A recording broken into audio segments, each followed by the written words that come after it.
आज म्हटलं तुम्हाला जरा वेगळं दाखव. आज तुमच्यासाठी मी जादूचे प्रयोग आणलेत.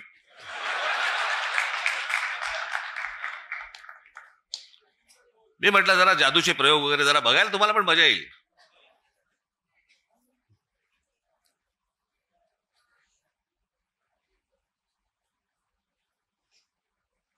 आता ज्याच्यासाठी म्हणून संपूर्ण देशभर जी प्रत्येक राजकीय पक्षाच्या मनात आणि प्रत्येक मतदाराच्या मनात जी शंका निर्माण झालेली आहे या देशाच्या निवडणुकांबद्दलची, त्याची एक गोष्ट तर तुम्ही सुरू केलेलीच आहे, दुबार मतदार याद्यांची. हे दुबार, 3 बार, 4 बार सगळं सुरूच आहेत. पण नुसतं तिकडे लक्ष ठेवून फक्त चालणार नाहीये तुम्हाला. जे मी 2017 पासून जे ओरडून ओरडून सांगतोय, त्यावेळेला मी जे बोलत होतो, आज जे बरोबर आहेत त्या राजकीय पक्षांनी गांभीर्याने घेतलं नाही. मी त्यावेळेला पण हेच सांगत होतो की मतदार याद्या तर आहेत, पण ही निवडणूक जी मशीन्स आहेत याच्याकडे तुम्हाला दुर्लक्ष करून चालणार नाही. आणि म्हणून मी आज तुमच्या समोर हे इलेक्ट्रॉनिक मशीन हे तुमच्या समोर आणले आणि त्याच्यामध्ये कशा प्रकारचा गोंधळ होतो आणि म्हणून ते सगळं सादर करणार आहेत. मी पहिलं नाव विसरलो, पटेल ना, अमित उपाध्याय, आणि दुसरे कोणतरी पटेल होते. अमित उपाध्याय ना तुम्ही, यक्षित पटेल. मी म्हटलं पटेल असेल तर बरं होईल, नंतर त्रास नाही होणार त्यांना. त्याच्यामुळे मी श्री उपाध्याय आणि पटेल यांना मी इथे व्यासपीठावरती यायला विनंती करतो. या आपण.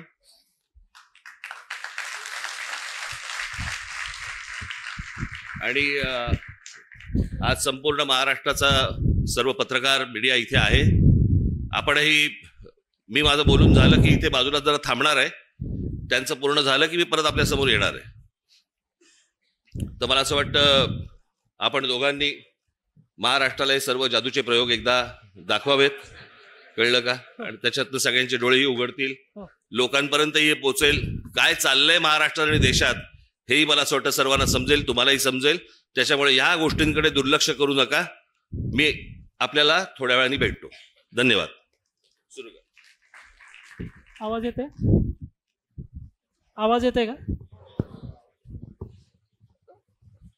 माझं नाव अमित उपाध्याय आणि मी ईव्हीएम हटाव सेनातर्फे इकडे आमची बनवलेली डेमो ईव्हीएम मशीन, ही जी मशीन आहे ती आम्ही बनवलेली मशीन आहे, ही इलेक्शन कमिशनची मशीन नाही आहे. तर या डेमो मशीनमध्ये आम्ही इलेक्ट्रॉनिक आणि पेपर वोट दोघांची इकडे चोरी कशी होऊ शकते ते करून दाखवणार आहे. तर आम्ही हे कुठे क्लेम नाही करत आहे की अशी चोरी तिकडे झाली तशी झाली. आम्ही हे म्हणतोय का जर असा हा प्रोग्राम जे आम्ही याच्यामध्ये चोरीचा प्रोग्राम टाकला आहे, जर तो इलेक्शन कमिशनच्या मशीनमध्ये आहे तर तिकडे पण चोरी होऊ शकते.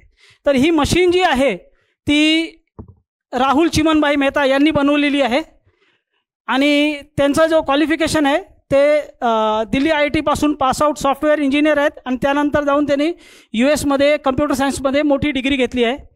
त्यांना ही चोरी जेव्हा समजली त्यावेळी हे डेमो मशीन त्यांनी बनवली आणि या डेमो मशीनमध्ये आता आम्ही थेट काम चालू करू आणि आपण काय चोरी कशी होऊ शकते ते बघू.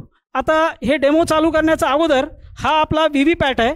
VVPAT म्हणजे ज्याच्यामध्ये आपल्याला पावती दिसते. हा बॅलेट युनिट आणि कंट्रोल युनिट आहे. बॅलेट म्हणजे जिकडे आपण बटन दाबतो आणि कंट्रोल युनिट म्हणजे ज्याच्यामध्ये इलेक्ट्रॉनिक वोट जाऊन सेव्ह होतात. तर आपण इकडे चालू करू पहिला प्रकार. तर आपण बघू शकता बॅलेट युनिटमध्ये, मी कॅमेरामॅनला रिक्वेस्ट करणार का इकडे बघा, याच्यावर थोडं झूम केलं तर आता आपल्याला काय दिसतं, इकडे 3 कॅन्डिडेट्स आहेत. एक आपला सफरचंद आहे, केळा आहे आणि कलिंगड आहे. आणि आपण आता डायरेक्ट वोटिंगला लागू. तर वोटिंग चालू करण्याचा अगोदर मी सगळ्यांना दाखवतो पहिले हे VVPAT उघडून का VVPATमध्ये कुठलीही पावती नाही आहे. VVPATमध्ये पहिल्यापासून कुठलीही पावती नाही आहे, म्हणजे कुठलीही वोटिंग नाही झाली आहे. तर आपण इकडे आता वोटिंग चालू करू आणि जे आपण वोट करणार त्याची पावती आपण इकडे बघणार आणि मग आपण कन्फर्मेशन करणार का आपल्याला ती पावती दिसली आणि त्यानंतर मग आपण सगळं चेक करणार का पुढे काय होतं. तर मी इकडे सगळे बघू शकता की मी केळ्याला मत दिलं आणि सगळ्यांनी केळ्याची पावती दिसतंय का कन्फर्म करा. मग आपल्याला केळ्याची पावती दिसली म्हणजे पहिला वोटर आला आणि त्याने केळ्याला मत दिलं आणि त्याला केळ्याची पावती दिसली. आता तो समाधानी झाला आणि तिकडून गेला तर आपण काय बोलू नाही शकत का काय त्याच्यामध्ये प्रॉब्लेम आहे. त्यानंतर दुसरा वोटर येतो. दुसरा वोटर पण समजा असा आहे का तो एकच फॅमिलीचा आहे किंवा एकच एरियाचा आहे आणि एकच मानसिकतेचा आहे, तो पण केळ्याला मत देतो असा होतो. आता परत समजा मी केळ्याला मत दिलं तर आपण बघू इकडे आपल्याला काय दिसतं, परत केळ्याची पावती दिसली. या प्रकारे 2 वोटर आले, दोघांनी केळ्याला मत दिलं आणि केळ्याची पावती पण बघितली. आता ते समाधानी होऊन गेले. त्यानंतर आपण काय करतो, आपण एक मत कलिंगडला देतो. आता कलिंगडला मत दिलं, आपण परत कलिंगडची पावती कन्फर्म करू. आपल्याला कलिंगडची पण पावती दिसली. या प्रकारे 3 वोटर आले, 2 केळ्याचे आणि 1 कलिंगडचा. त्यानंतर चौथा वोटर येतो आणि चौथा वोटरनी पण कलिंगडला मत दिलं. अशा प्रकारे 2 वोटर केळ्याचे आणि 2 वोटर कलिंगडचे. आता 4 वोट झालेत. आपण तिसरा कॅन्डिडेट जो आहे सफरचंद, त्याला आपण 1 मत त्याला पण देऊ. मग आपण सफरचंदला पण मत दिलं. आता सफरचंदची पण पावती बघा. असे 5 वोटर आले. सगळ्यांनी आपला वोट केलं, 2 केळ्याचं, 2 कलिंगडचं आणि 1 सफरचंदचा. याप्रमाणे वोटिंग झाली. आता समजा इलेक्शन संपलाय, आज इलेक्शन होता, इलेक्शन संपलं. 3 दिवसानंतर आपण इलेक्शनचा निकाल बघू. पहिले आपण जो इलेक्शनचा निकाल बघणार तो इलेक्ट्रॉनिक वोट असेल. तर इलेक्ट्रॉनिक वोट म्हणजे जे आपल्याला दिसत नाही आणि त्याची काउंटिंग काय दाखवते बघा. मी कॅमेरामॅनना रिक्वेस्ट करणार का ते फक्त या LED वर झूम करा तर सगळ्यांना तो निकाल दिसेल. निकाल असा येतोय का 3 वोट जे आहे ते सफरचंदाला भेटले आहेत, 1 वोट जे आहे ते केळ्याला भेटलं आहे आणि 1 वोट जे आहे ते कलिंगडला भेटलं आहे. पण आपण काय वोट केलं होतं हे आपल्याला माहिती आहे. 1 वोट आपण केला होता सफरचंदला आणि 2 केले होते केळे आणि कलिंगडला आणि आपण त्याची पावती पण बघितली होती. तर आपण आता बघू की याच्यामध्ये आपल्याला काय दिसतंय. आपण हे सगळं बघितल्यानंतर आपल्याकडे एकच उपाय आहे. भरपूर आमदारांनी हे केलं पण होतं का बाबा आम्ही पैसे भरू आणि VVPATची मोजणी करू. VVPATची पावती जर 100% मोजणी केली तर चोरी पकडली जाणार असे बोलणारे बोलतात. पण तर आपण इकडे काय करू, ते याला उघडू आणि चेक करू. पहिले आपण बघितलं होतं का याच्यामध्ये कुठलीच पावती नव्हती. तर एक एक करून उघडणार. पहिला हा आपण हे बघू शकता केळ्याचं. दुसरा हे बघा, हे केळा, हे कलिंगड. परत बघा, हे परत सफरचंद. या प्रकारे सफरचंदचे 2 मत झाले, आपण एकच दिले होते. आणि इलेक्ट्रॉनिक वोटच्या बरोबर जर याची आपण मॅचिंग केली तर 100% मॅचिंग झाली. म्हणजे इलेक्ट्रॉनिक वोट आणि पेपर स्लिपचे वोट हे 100% मॅचिंग करून आपला हा प्रोग्राम हा आपल्याला वोट चोरी करून देऊ शकतो. आता हा प्रोग्राम जर इलेक्शन कमिशनच्या मशीनमध्ये आहे तर प्रॉब्लेम आहे, नाहीतर मग आम्ही हे तुम्हाला खेळ दाखवतोय. तर पुढे काय समजायचं ते आपण समजू शकता. आता ही चोरी आपण बघितली. या चोरीला हॅकिंग नाही म्हणत, या चोरीला प्रोग्राम टाकून चोरी म्हणतात. जे आपण ऐकलंय ते हॅकिंग नाही आहे. हे हॅकिंग शिवाय कशी चोरी होऊ शकते ते आपण याच्यामध्ये बघितलं. तर ही चोरी जे झाली ती कशी झाली हे आपण परत समजण्यासाठी परत इकडे वोटिंग स्टार्ट करू आणि बघणार का आपल्याला काय दिसतंय. पहिले आपण बघून घ्या आतापर्यंत कुठली वोटिंग नाही झाली आहे. तर इकडे आपला प्लीज डू वोटिंग म्हणजे 0 वोट. आणि आता हे आपण VVPAT पण बघतो, याच्यामध्ये पण पावती नाही आहे. तर ही जी चोरी झाली त्याला समजण्यासाठी आपल्याला थोडासा हे VVPATचं माहिती पाहिजे. तर आपल्याला ब्लॅक ग्लासची जर स्लाइड्स आली तर बरं होईल. हे या VVPATमध्ये 2017च्या जवळ असा काळा काच लावला गेला होता. अगोदर जो VVPAT होता त्याच्यामध्ये काळा काच नव्हता. आता हे काळा काच लावल्यानंतर काय गोळ होऊ शकतो हे आपण समजण्याचा प्रयत्न करू. आता मी हा काळा काच काढलाय, काळा काच काढून बाहेर ठेवलाय आणि परत 30 वोटिंग आपण करत बघू. तर परत मी तशीच वोटिंग करतोय आणि आपण बघू शकता की केळ्याची पावती आली, लाईट पेटली, आपल्याला व्यवस्थित केळ्याची पावती दिसते. जेव्हापर्यंत लाईट आहे ती पावती दिसणार. आणि जर हा काळा काच काढला, काळा काच इकडे ठेवला तर आपल्याला काहीच नाही दिसणार. जे दिसणार आहे ते तेव्हाच दिसणार जेव्हा पहिल्यासारखा व्हीव्हीपॅट असेल. पहिल्याचा व्हीव्हीपॅट जो होता त्याच्यामध्ये काळा काच नव्हता. आता काळा काच लावल्यानंतर वोट झाल्यावर पहिला वोट जेव्हा वोट करणार त्याला त्याची पावती दिसणार फक्त लाईट पेटल्यावर. तर ही लाईट जी आहे ती 8 सेकंदासाठी पेटते आणि 8 सेकंदामध्ये आपल्याला ती पावती दिसते. पण ती पावती जर त्याचा वोट चोरी करायचा असेल तर ही पावती हा प्रोग्राम अडकून ठेवणार, त्याला खाली पाडणार नाही. आणि दुसरा वोटर जो येणार वोट करायला त्याला ही पावती दिसणार नाही. तर काळ्या काचच्या मागे अशी पावती अडकलेली आहे हे दुसरा वोटरला माहीत नाही पडणार. तो येतो, तो पण केळ्याला वोट देतो आणि आपल्याला इकडे काय दिसतं, दुसऱ्या वोटरसाठी परत इकडे लाईट पेटवली जाईल आणि त्याला पहिल्याची पावती दिसेल. आणि अंधारात काय होतंय बघा,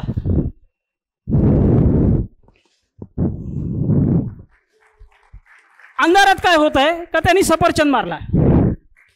मग हा जो कॉम्बिनेशन आहे चोरीचा, त्या कॉम्बिनेशनसाठी हा काळा काच पाहिजे. लाईटची अवधी पहिले 15 सेकंड होती, त्याला 2017च्या वेळी कधीतरी 8 सेकंड केली गेली आणि हा काळा काच लावला. आणि त्या 8 सेकंडमध्ये तुम्हाला जी पावती दिसते ती पहिल्याची पावती आहे, तुमच्या अगोदरची वोटरची पावती आहे का तुमची पावती आहे ते माहीत नाही पडणार जर या काळा काचचा उपयोग केला गेला आणि जर असा चोरीचा प्रोग्राम टाकला गेला आहे ईव्हीएम मशीनमध्ये. तर आमच्या मशीनमध्ये असा चोरीचा प्रोग्राम टाकला गेला आहे. आता आपण हे परत एकदा करून बघू.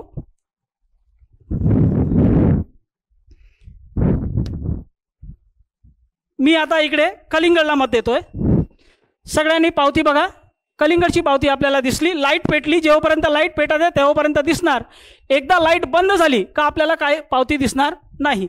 पण इकडे बघा, प्रोग्रामला मत चोरी करायचं आहे म्हणून त्यांनी काय केलं आहे, पावती अडकून ठेवली आहे. आता इकडे अडकलेली पावती जी आहे ते काळ्या काचच्या मागे दुसरा वोटरला दिसणार नाही. आता दुसरा वोटर येतो आणि समजा त्यांनी कलिंगडला मत केलं. आता कलिंगडला मत केल्यावर काय दिसतंय, त्याला पहिल्याची पावती दिसते, काळ्या काचच्या मागे व्यवस्थित पावती दिसेल. अंधार झाला, एकदा अंधार झाल्यावर बघा तो काय करतो. तर हा काळा काच जो प्रोग्राम आहे तो प्रोग्राम वोट चोरी करणार आणि हा जो काळा काच आहे ती चोरी लपवणार. पहिल्याची जी मशीन होती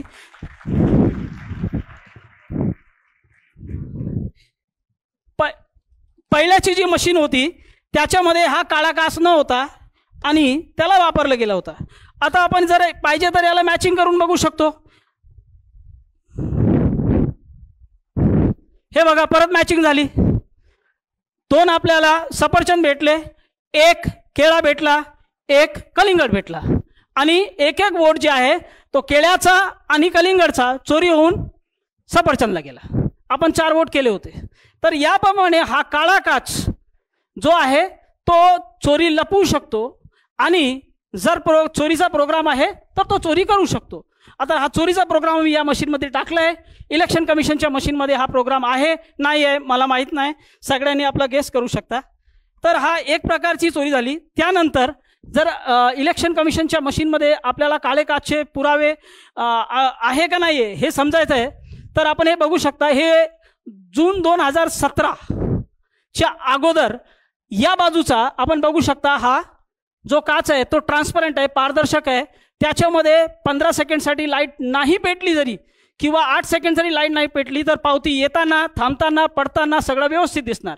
पण हा काच जो आहे त्या काचाचा मागे जेव्हा लाईट असेल तेव्हाच दिसणार आणि लाईट किती पेटायची, किती वेळ पेटवायची आहे ते डिपेंड करणार प्रोग्रामवर. मग प्रोग्राम जर याला 8 सेकंडसाठी पेटवणार तर मग या प्रकारे चोरी होऊ शकते.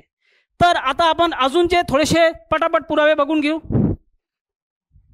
तर हे एक व्हिडिओ आहे, ओरिजिनल ईव्हीएम मशीनमध्ये वोटिंग झाली होती. आता आपण बघा, हे आपल्याला इकडे झालं, हे बटन दाबली, इकडे पावती येताना, थांबताना, पडताना काहीच नाही दिसते, फक्त लाईट पेटली. आता ही या माणसाच्या वोटची पावती आहे का याचा अगोदर कोणी वोट देऊन गेलाय ते माहीत नाही पडणार. मग आपल्याला व्यवस्थित हे 7-8 सेकंडमध्ये कळतं. हा आता हे सोलापूर विधानसभामध्ये उघड पडलेली एक व्हीव्हीपॅट मशीन होती. तर वरती आपण बघू शकता एक पारदर्शक काच आहे, 2 काच असतात, एक पारदर्शक काच आणि खाली आपल्याला काळा काच दिसतंय. म्हणजे इलेक्शन कमिशनच्या मशीनमध्ये असा काळा काच आहे. जर त्याच्यामध्ये हा प्रोग्राम पण आहे तर काय होऊ शकतो आपण समजू शकता. त्यानंतर आपण इकडे बघू शकता की हे 2024 लोकसभाच्या अगोदर अशी ईव्हीएम मशीन मणिपूरमध्ये फोडली गेली होती. तर त्याच्यामध्ये आपल्याला दिसतंय का हा जो व्हीव्हीपॅटचा भाग आहे त्याच्यामध्ये काळा काच स्पष्ट दिसतोय. म्हणजे इलेक्शन कमिशनच्या मशीनमध्ये जो व्हीव्हीपॅट आहे त्याच्यामध्ये हा काळा काच आहे.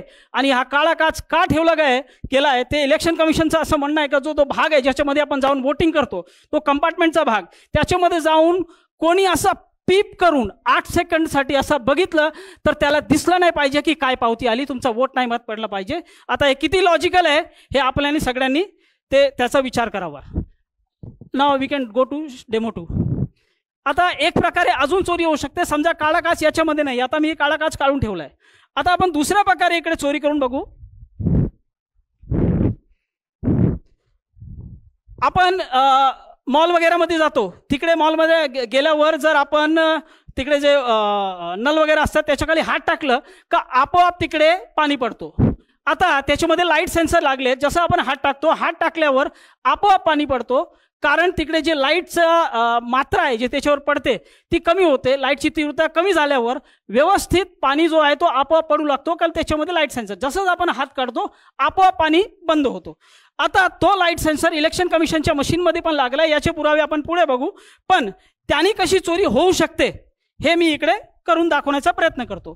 तर आता इकडे समजा पहिला एक वोटर जो आहे तो येतो आणि इकडे उभा राहतो. तर हा वोटर आहे, याला वोटर समजा, आणि तो इकडे उभा राहून पहिला वोट करतो. आणि आपण बघा इकडे आपण वोट करू, केळ्याला वोट करू, काळा काच नाही आहे तरी कशी चोरी होऊ शकते. केळ्याला मत केलं आणि व्यवस्थित केळ्याची पावती आली, कारण वोटर तिकडे उभा आहे आपली पावती बघण्यासाठी. हा इकडे आम्ही इकडे लाईट सेन्सर लावलाय, त्या लाईट सेन्सरचा समोर इकडे हा वोटर म्हणून उभा होता.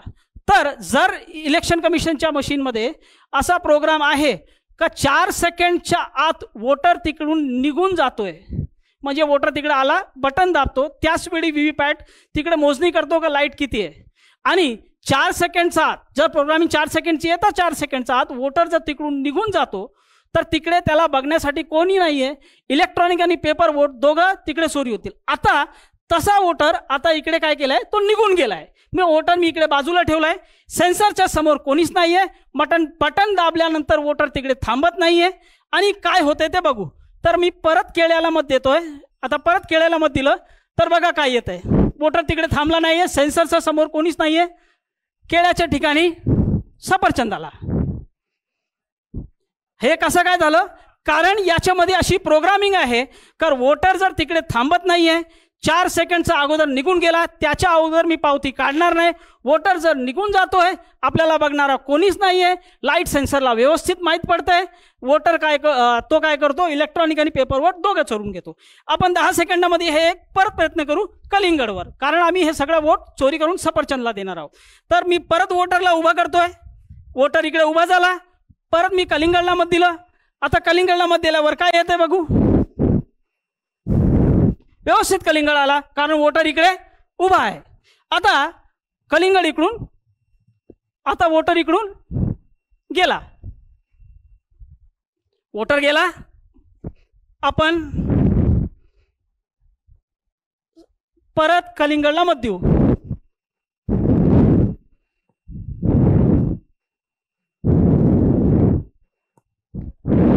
सफरचंद. तर हा प्रोग्राम चोरीचा आहे, पण त्या प्रोग्रामला जी मदत पाहिजे तर याच्यामध्ये लागलेला लाईट सेन्सरची पाहिजे. पण इलेक्शन कमिशनचा जो व्हीव्हीपॅट आहे त्याच्यामध्ये लाईट सेन्सर आहे का? आम्ही चोरी दाखवण्यासाठी उगीच बोंबा मारतो आणि याच्यामध्ये सेन्सर लावलाय. पण इलेक्शन कमिशनच्या मशीनमध्ये सेन्सर आहेत, याचे पुरावे आपण बघू. हे इलेक्शन कमिशनचा स्वतःचा मॅन्युअल आहे, त्यांनी आपल्या हातातून लिहिलेला मॅन्युअल आहे. त्याच्यामध्ये हे जे रेड मार्क केलं, रेड बॉक्स बनवले, त्या रेड बॉक्समध्ये असं लिहिलं आहे का ट्रेनिंग देताना जे प्रशिक्षण घ्यायला येतात इलेक्शनच्या अगोदर सरकारी कर्मचारी, त्याशिवाय जे वोटर्स आहेत त्यांची पण ट्रेनिंग होते. हे सगळे करताना हा जो बॉक्स आहे, ही जो व्हीव्हीपॅट आहे, त्याच्यावर लक्ष द्यायचं आहे का त्याच्यावर डायरेक्ट हॅलोजन लाईट किंवा सूर्याचा प्रकाश नाही पडला पाहिजे. जर तसा लाईट त्याच्यामध्ये पडला तर हा एरर मोडमध्ये जाऊन बंद होईल, असं याच्यामध्ये स्पष्ट लिहिलं आहे. तर एक निर्जीव वस्तूला कसं माहीत पडणार का बाबा माझ्यावर लाईट पडते? आपल्याला आपण जे आहेत आपल्याला माहीत पडू शकतो, आपण सजीव आहे, पण तो निर्जीव आहे. तर त्याच्यामध्ये लाईट सेन्सर लागला आहे, तेव्हाच त्याला माहीत पडणार का त्याच्यावर लाईट पडते, आणि त्याप्रमाणेच तो आपोआप एरर मोडमध्ये जाऊन बंद होईल. तो लाईटला घाबरतो. आता आपण अजून थोडेसे पुरावे बघू. हा इलेक्शन कमिशनचा जो मॅन्युअल होता त्याचे पुरावे घेतले. आता ही न्यूज आहे टाइम्स ऑफ इंडियाची, लाईट सेन्सिटिव्ह व्हीव्हीपॅट्स, म्हणजे लाईटला ते काय आहे, संवेदनशील आहे. आता लाईटला संवेदनशील कसा काय झाला बाबा व्हीव्हीपॅट, निर्जीव वस्तू, त्याच्यामध्ये काहीतरी तुम्ही असं टाकलं असेल, आणि जे टाकलेलं गोष्ट असते ती दुसरी काहीच नसून फक्त आपला लाईट सेन्सर आहे. तर लाईट सेन्सर त्याच्यामध्ये आहे, आणि लाईट सेन्सर जर आहे नाही ते तर नक्की एक आहे, पण जर चोरीचा प्रोग्राम पण त्याच्यासोबत आहे तर अशा प्रकारे ही चोरी होऊ शकते. हे 2 प्रकार झाले. त्याशिवाय अजून प्रकार शक्य आहे, पण त्याचा डेमो आम्ही दाखवू शकत नाही, आणि त्याचे जे हार्डवेअर जर त्याच्यामध्ये असतील तर अजून प्रकारे चोरी होऊ शकते. तर ते आपण आता काय त्याच्यावर बोलत नाही.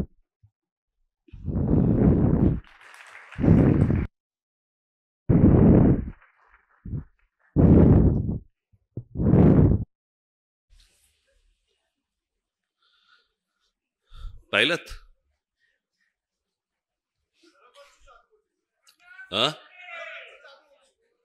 काय?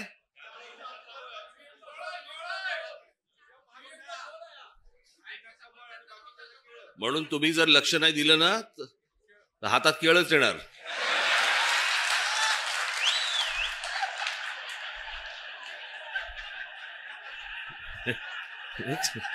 एक सांगितलं तुम्हाला,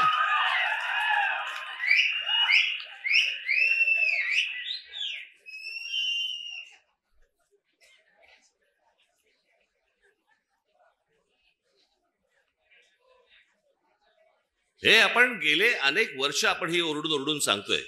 मी मागे पण आता आपलं ज्याला शिबिर झालं त्यावेळेला पण मी म्हटलं, लोक आपल्याला सांगतायत की राज ठाकरेंच्या सभांना गर्दी होते पण मतांमध्ये ते येत नाही. कारण हे जे गेल्या 10-12 वर्षात जे सुरू झालंय,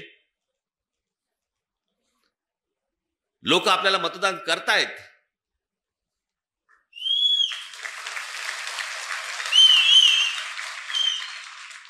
पण या सगळ्या भानगडीमधनं आपल्याला दरवेळेला पराभव पत्करावा लागतो. अनेकांना वाटेल की बाबा मी काहीतरी कारण देतोय. कारण काय द्यायची, अख्खा देश बोंबलतोय. आणि या सगळ्या प्रक्रियेमधनं मग सत्तेमध्ये यायचं आणि मग हवी तशी सत्ता राबवायची. बरं, आपण काय सांगतो आहोत त्यांना? आपण त्यांना सांगतो आहोत मतदार याद्या स्वच्छ करा. 5 वर्ष निवडणुका झालेल्या नाहीयेत या महाराष्ट्रामध्ये स्थानिक स्वराज्य संस्थांच्या. मतदार याद्या स्वच्छ करा. अजून 1 वर्ष लागलं तरी चालेल, 1 वर्षाने निवडणुका घ्या, काय फरक पडतो? आणि उद्या मतदार याद्या ज्या वेळेला स्वच्छ होतील त्या वेळेला ज्याचा विजय होईल, ज्याचा पराभव होईल, आम्हाला मान्य आहे. उद्या आज जर जे सत्तेवरती आहे त्यांचा जर समजा विजय झाला, मतदार याद्या पूर्ण पारदर्शक झाल्यानंतर, आम्हाला मान्य आहे. पण ह्या सगळ्या गोष्टी सगळ्या लपवायच्या आणि लपवून लपवून लपवून लपवून त्याच्यातनं निवडणुका घ्यायच्या. मॅच तर फिक्स आहे. भाई, ज्या वेळेला मॅच फिक्सिंग आपल्या क्रिकेटमध्ये ज्या वेळेला झालं त्यावेळेला अझरुद्दीन पासून सगळ्या लोकांना त्याला काढून टाकलं होतं, जडेजा पासून काढलं होतं ना. इथे कोणालाच काढत नाहीत.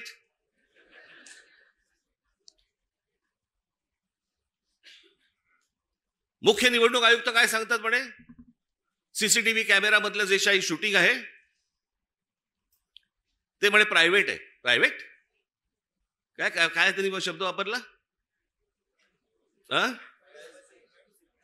त्याची प्रायव्हसी. प्रायव्हसी कसली आली? एखादा माणूस मतदान कुठे करतोय, मत कुठे देतोय, ही प्रायव्हसी असू शकते. मतदार कसा प्रायव्हसी त्याची असेल जपायची? आम्हाला माहिती आहे की मतदार कोण आहे ते. जे पटत नाहीत, जे पचत नाहीत असे कोणते तरी उत्तर द्यायची आणि त्याच्या त्या सगळ्या भानगडीमध्ये या सगळ्या निवडणुका घ्यायच्या आणि मग सत्तेमध्ये आल्यानंतर वेडवाकडं कसंही वागायचं.